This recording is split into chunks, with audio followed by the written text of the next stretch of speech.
This week for some of you might have been some big changes to your life, lifestyle, and how you conduct work, or maybe you're not working, and maybe you're not going to school, and you end up, at home a lot.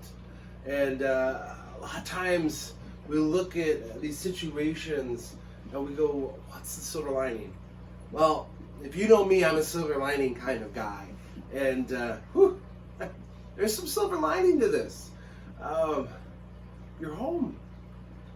How many of you can say that you have been home more as a family than any other time?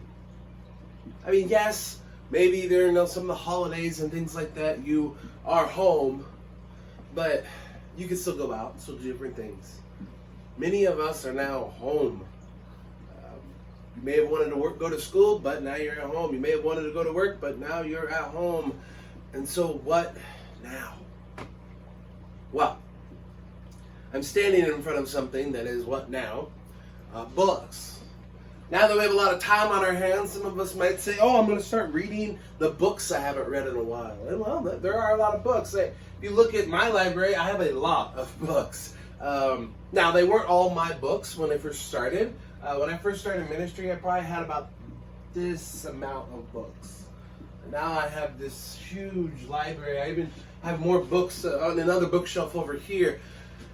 And it was thanks to like my father-in-law and my parents and my grandparents who have given me books over the years through donations in school and things like that. But something really cool, really kind of neat about this library. But it's actually easier for me to show you. So you come over here and look. If you start to look at all these books, at these titles here, let's see, we got Biblical Eldership. We got The Father Book. We have Love and Respect. We have Dave Ramsey. The Christian Atheist. The Book of Small Groups. Sticky Church. Revolution. Love Does. Blue Like Jazz. We have fiction. We got Narnia over here. We got lots of nonfiction, of course. We have resource books down here. We have commentaries galore. We've got reference books. We got systematic theology books. Homiletic books, preaching books, family books, money books, all kinds of books. And we look at these libraries and these words and this knowledge that are in all of these books, and what I still can't fully fathom is where it all came from. All these authors got their information and decided they wanted to write books based off of, one book. This book, to be exact.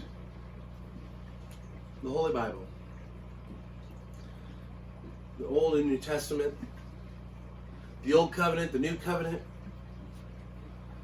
The story of God's chosen people, the Israelites, moving into the story of the New Covenant with the Christians, and bringing in all nations and all ethnic groups through Jesus. Whatever you want to title this book, this is where most of all of this come from. We even have movies like Flywheel and Facing Giants and all these new movies coming out that are based off of stories because of this book. This book right here.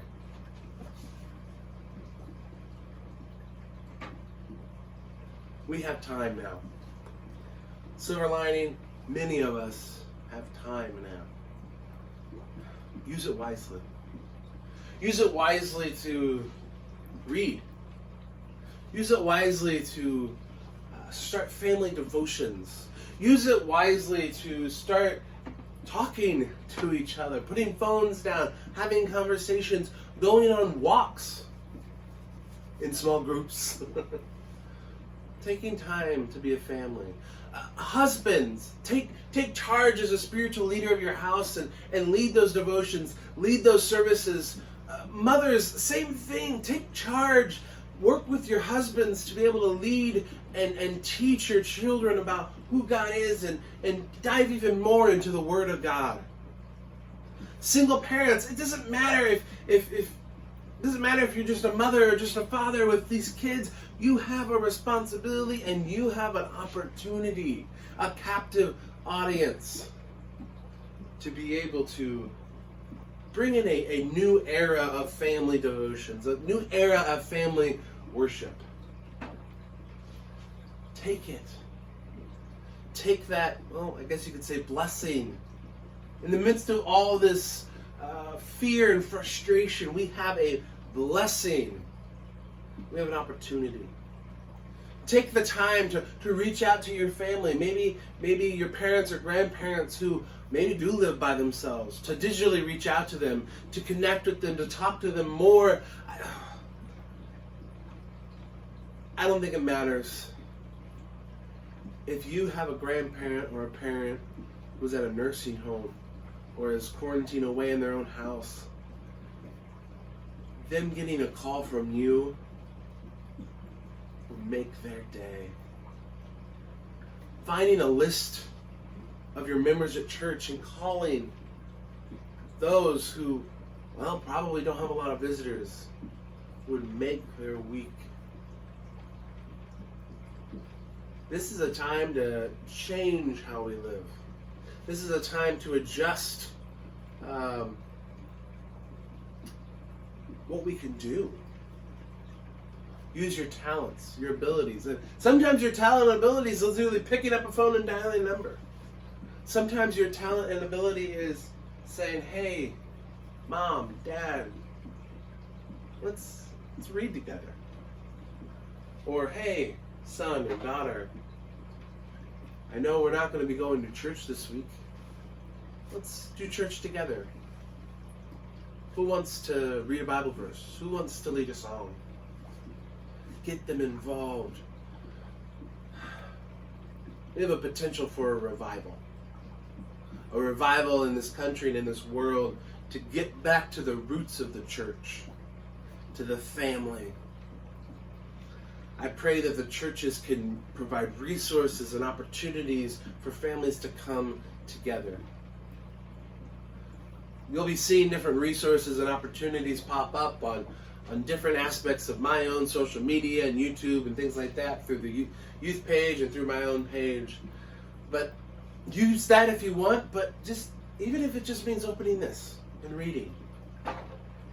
Take this time to reevaluate, rethink, re-energize your life with Christ, how you can connect with your family, how you can reach others even when you can't even be in the same room. People have been doing that all over the world.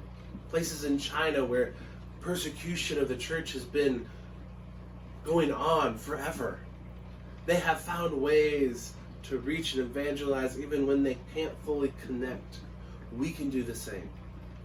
Let us use this opportunity to share Jesus, to show His love, and to be a light in the darkest times for some of us. Reach out, serve, read, take a leadership role in your family, push this desire to grow spiritually,